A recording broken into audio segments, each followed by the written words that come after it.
Good morning, everybody. How are you today? I Welcome. hope Thank today you. finds you well. Hey, listen, y'all let me know if you see a fly in my hair, okay? I don't want to have y'all be distracted, okay?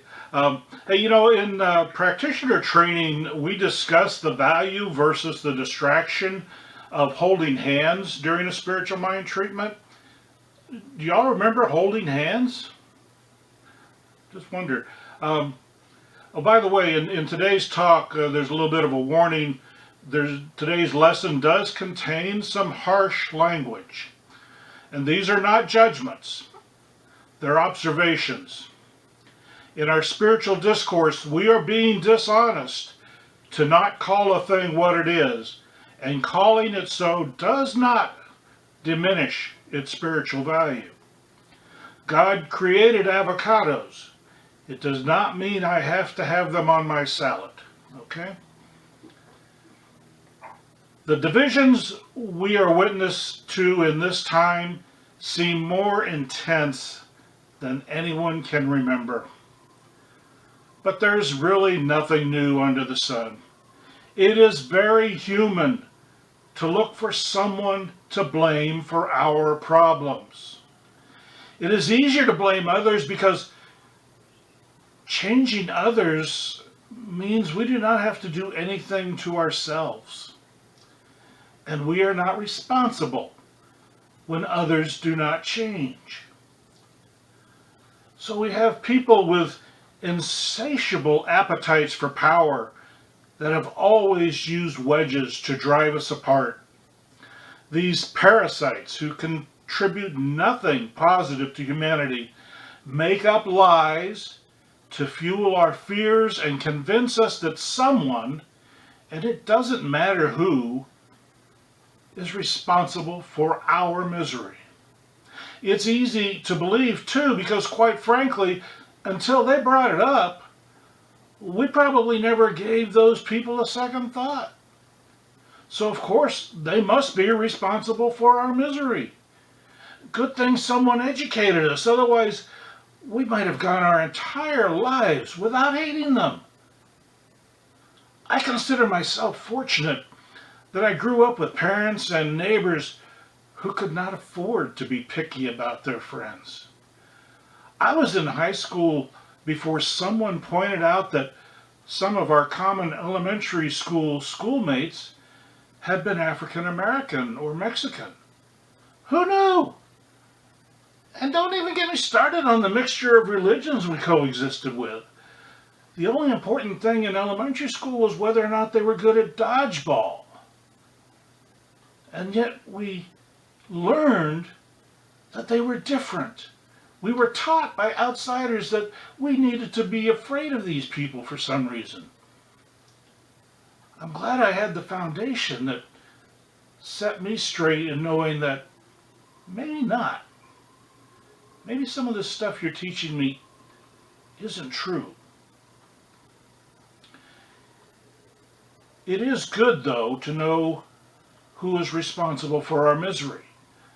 How else can we know who is responsible for our happiness?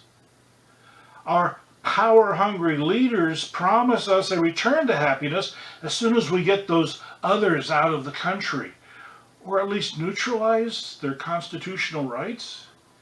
Or they hitch their wagon to one church or another and spread the lie that God is on their side and anyone against them is against God. I was watching the TV series The Musketeers on, I don't know, it was Amazon, I think, the other night. And, everything was going wrong, as it will do in these TV dramas. And one of the Musketeers said, well, it must be God's will. And the other character in the scene was a mother superior at a convent who replied, and this is where I caught my attention, says, it is the will of man that makes life hell on earth. It must be the will of man that changes it. And I thought, there's a Science of Mind student writing this series, because nothing could be more true. It is the will of man that makes life hell on earth, and it must be the will of man that changes it. It seems that the immortal words of the prison captain in the movie Cool Hand Luke, or in the words of the prison captain, what we've got here is failure to communicate. When we understand the nature of spirit, understand that God loves us and creates for us through us according to our ability to accept our unity with it, the only time we can be against God is when we deny our spiritual truth, our spiritual oneness. God is infinite. There are no sides in spirit. There are no others. There are only choices. Our will. Our choices determine our experiences. We are wasting our time when we look for others to create our happiness. In Daring Greatly, Brene Brown expresses it this way: nothing has transformed my life more than realizing that it's a waste of time to evaluate my worthiness by weighing the reaction of the people in the stands. The people who love me and will be there regardless of the outcome are within arm's reach. This realization changed everything. We accept as part of our common consciousness mutual goals that determine happiness. Relationships, career, status, health, all these things factor into our belief. The people in the stands, the people whom we empower to judge us, determine if we are or have enough to be happy. But spirit is an inside job. What other people think of me is none of my business. Normal is that narrow streak that divides two extremes. It's a nice neighborhood to visit, but a boring place to live. Humanity is spread across the spectrum. We are all part of this spiritual thing. We make up the infinite variety of experiences that make up what spirit is. Spirit gifted us with freedom of choice to create experiences that normal would never dream of. We started this communal human journey just hoping to survive. Over time, we have learned that we can do so much more. The teacher Jesus, among others, has shown us what we are capable of when we accept our unity with Spirit. As individuals, our journeys take different courses and at different speeds, but our common consciousness trends ever toward spiritual awakening. But it does take a village. In a recent late-night TV show interview, Jane Fonda said that she entered activism thinking it was a sprint, matured and grew into believing it was a marathon, and now in her later years has come to recognize and realize that activism is a relay race, where our best possible outcome is to hand off our convictions to a new generation, knowing they will build on it and do the same, handing off to the generation that follows them. We are so much better off now than we were a century ago, and better then than the century before that. In a 2002 interview on NPR, Ruth Bader Ginsburg said about writing the dissents on the court, dissents speak to a future age. And gradually, over time, the dissents' views become the dominant view. So that's the dissenters' hope, that they are writing not for today, but for tomorrow. We see things that are not right in our society, and we begin to feel uncomfortable, and we begin to feel the need to act, and then we act. And we go into it thinking, oh, I'm going to make this thing so much better. And then we often become disappointed because things don't seem to change. And in the short term, and sometimes within an entire lifetime, we don't see a lot of change. But spiritually, the clock is ticking, and things are changing. We would like it to be faster. It's human nature to want it to be faster. We're only here for a few decades. We kind of like to see it get better soon. We'd like to see the results. I'm always looking, when I'm on a hike in the country, I get to a point where it's like, I know I need to turn around and go back, but oh, I want to see what's around the next curve. I want to see what's in that next valley. I want to see what's over that next ridge. I want to keep going. So I've kind of convinced myself I'm going to live forever, even though my body says maybe not. Mentally, I want to see this thing change. But I have to realize too that the best thing I can hope for is that my daughter picks up my convictions and carries on our beliefs into her generation and the one that follows and the one that follows that. The future is eventually going to be here. Wouldn't it be easier if we could all just agree that it's here now and have this better life that we dream about?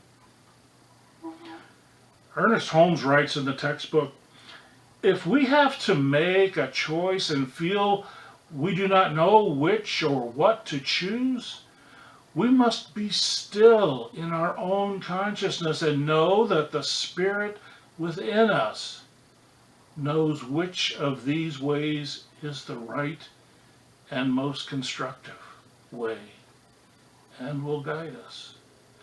I know some feel their goals are so important that they are willing to deal with the devil to see them fulfilled.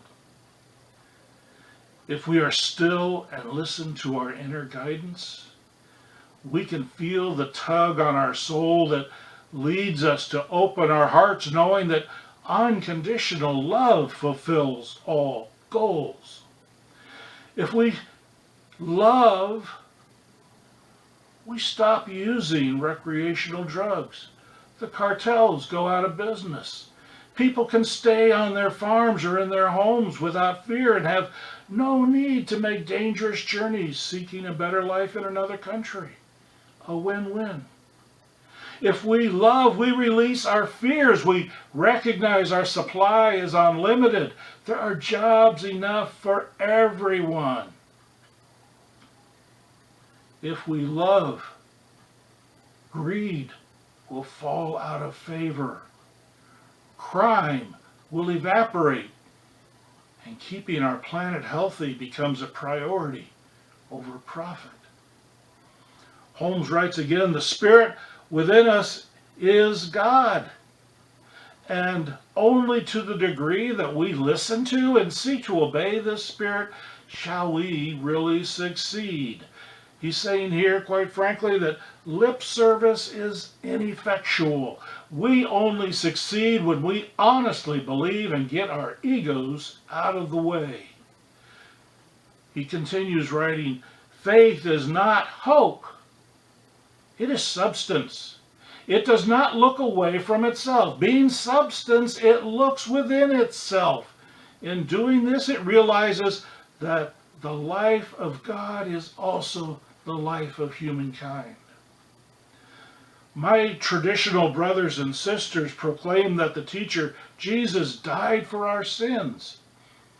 Then they stand in judgment of all who disagree, something he would have never done. It makes me sad that they forget the teacher did not die. The truly faithful see that the teacher lives on eternally through each of us. 3 days after his supposed death, the faithful saw him again, alive and well and continuing onward. Each of us is equally eternal. As expressions of the one power, the teacher said of his own works, "These things and greater shall you do." He was telling us who we really are, telling us that we too have the power to choose a life that transcends the appearance that presents themselves as reality. We can choose to be victims, or we can choose to set the course we sail. The adage, "Be the change you want to see," traces its lineage directly to those words. These things and greater shall you do. Holmes writes, and it is a law that the person who sees what they want to see, regardless of what appears, will someday experience in the outer what they have so faithfully seen in the within. From selfish reasons alone, if from no loftier reason, we cannot afford to find fault, to hate, or even to hold in mind anything against any living soul. The God of love cannot hear the prayer of one who fails to love. There is no one to talk to, Holmes writes, but yourself. For all experience takes place within. If we start by looking within, the first place we look can be the last place we look. Thank you.